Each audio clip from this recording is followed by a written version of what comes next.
Saludos.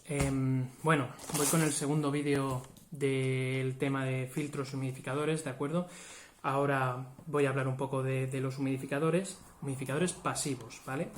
Los humidificadores pasivos son aquellos que se ponen o se colocan justo a nivel proximal del tubo orotraqueal del paciente, ¿de acuerdo?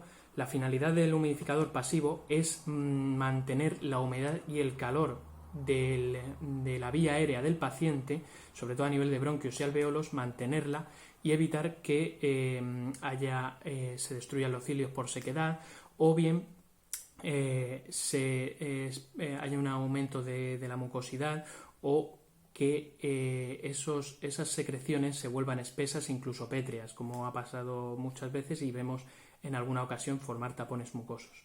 Entonces, la finalidad de estos humidificadores es mantener caliente y húmeda la vía aérea del paciente, ¿de acuerdo? Como haría una humidificación activa. Bueno, tenemos varios tipos en la unidad. Por ejemplo, este es un humidificador, ¿vale?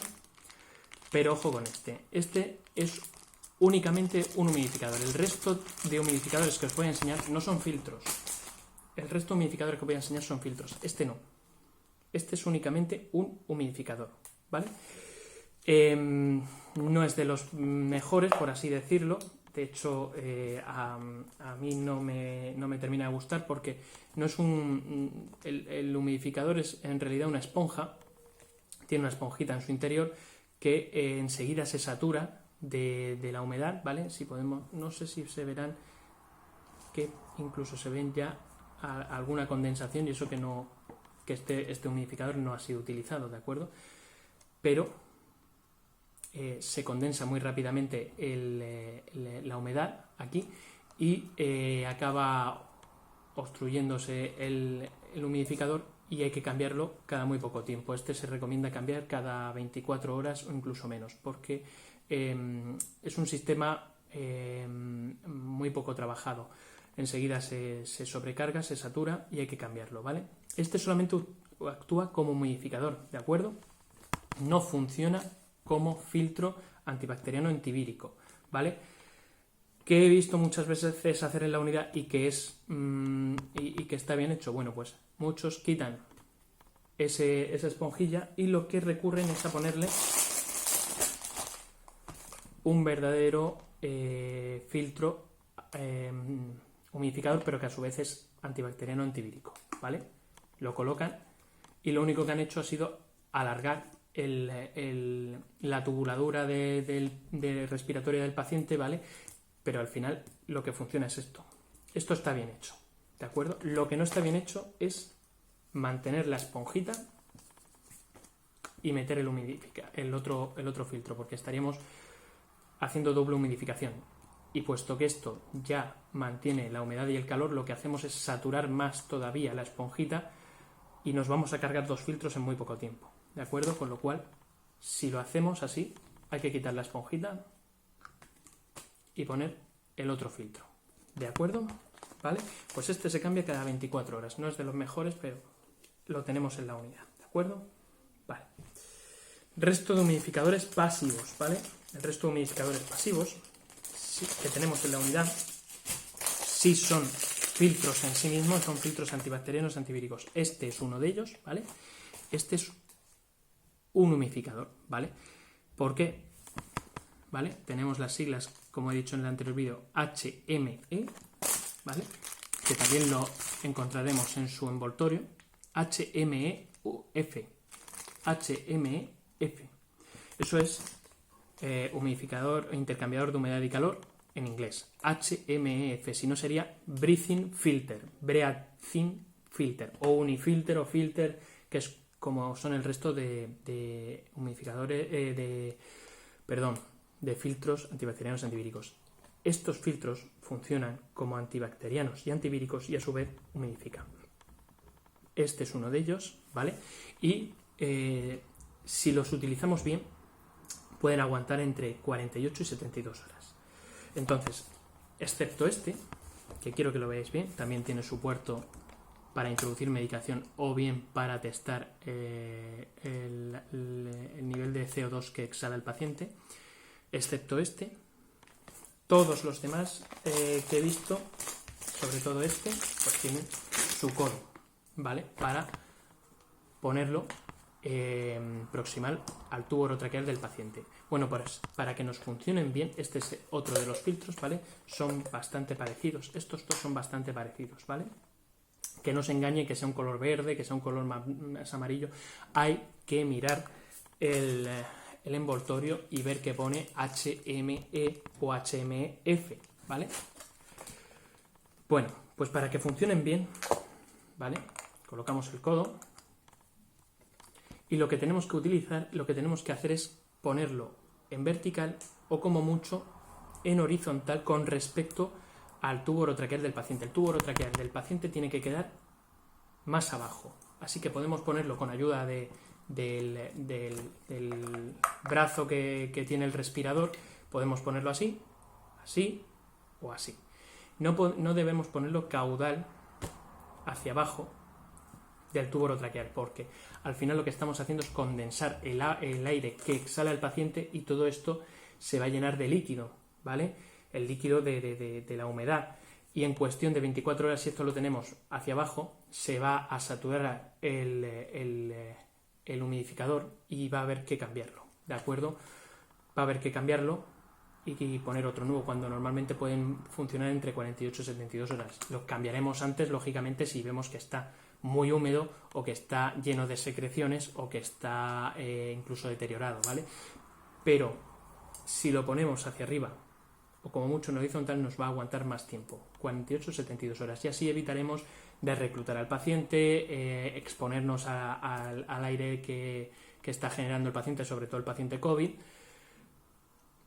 y tendremos menos molestias.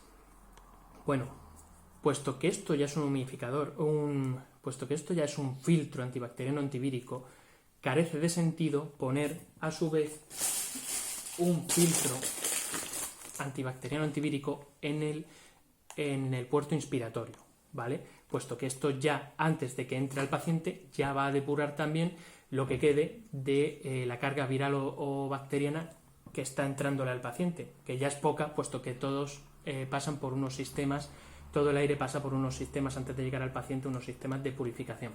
Pero bueno, por si acaso, también se coloca, ¿vale? Entonces va a hacer doble función, va tanto a humidificar como a evitar que entre carga bacteriana o vírica al paciente, y a su vez cuando exhala ese aire, la cantidad de microorganismos que exhala el paciente se van a quedar aquí en un 99,90%, son filtros EPA también. Con lo cual carece sentido poner en el puerto inspiratorio un filtro antibacteriano antivírico. Pero con el tema del COVID hay muchos que abogan por ponerlo, para evitar la infección del respirador. ¿De acuerdo? Bueno, ya digo, se tiene que poner siempre lo más proximal posible al tubo orotraqueal del paciente. Si ese paciente tiene a su vez una nebulización, un nebulizador, un aerogen, se tendrá que poner el aerogen después del humidificador, nunca antes, puesto que si ponemos a este nivel, imaginemos que esto es el aerogen, si lo ponemos a este nivel el aerogen, todo lo que nebulicemos se va a quedar aquí impactado, no va a resultar efectiva esa nebulización. Entonces tenemos que montarlo previamente a ponerlo en el paciente, ¿vale? Y en este caso, imaginemos que esto es el aerogen, siempre después del humidificador, ¿vale?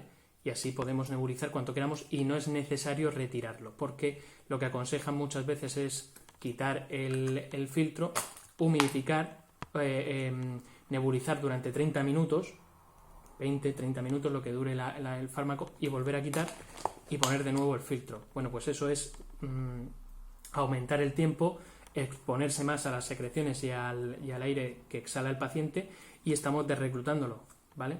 Entonces, y que tampoco podemos estar esperando 30 minutos en los pacientes COVID para que se administre la nebulización y tener que volver a cambiar. Entonces siempre lo pondremos el aerogen después del humidificador, y funciona exactamente igual, ¿vale? Ya que tengo esto así montado, nunca pondremos dos filtros en la misma rama tan proximales, puesto que este ya hace de humidificador y filtro. Este nos sobra. Y aparte lo que estamos haciendo es aumentar las presiones del respirador. Entonces, si eso se diese, evitarlo, ¿vale? Y poco más.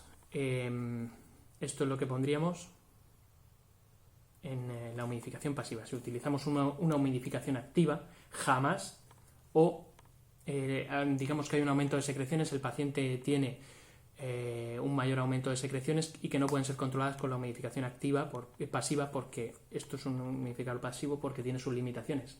Pues en ese caso, si ponemos la humidificación activa, esto hay que quitarlo, puesto que utilizar dos humidificaciones, lo que haríamos con la humedad que llega de la humidificación activa, saturaríamos este en cuestión de horas, y en unas 6 o 8 horas el respirador haría presiones muy altas. No sabríamos por qué se producen, porque veríamos, bueno, pues si tiene su filtro y tiene su humidificación, ¿por qué está haciendo presiones altas? Porque esto es un humidificador también en sí mismo. Con lo cual, nunca hay que poner el humidificador pasivo cuando pongamos el humidificador activo. Eso es una contradicción, pero es que suele pasar a veces, ¿vale? Y ya digo, si ya no ponemos un humidificador pasivo, no hace falta poner luego un filtro normal y corriente proximal al tubo orotraqueal del paciente. No es necesario. Los filtros antibacterianos, antivíricos, siempre en los puertos de entrada y de salida.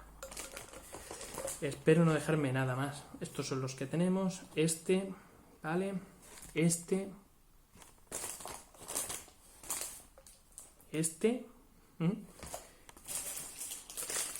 Y el que es humidificador solo, ¿vale? Que no funciona como filtro. Y que bajo mi punto de vista no es la mejor elección. Si podemos utilizar otro, perfecto. Si no nos queda nada, esto mejor que nada. ¿De acuerdo? Bueno. Un placer.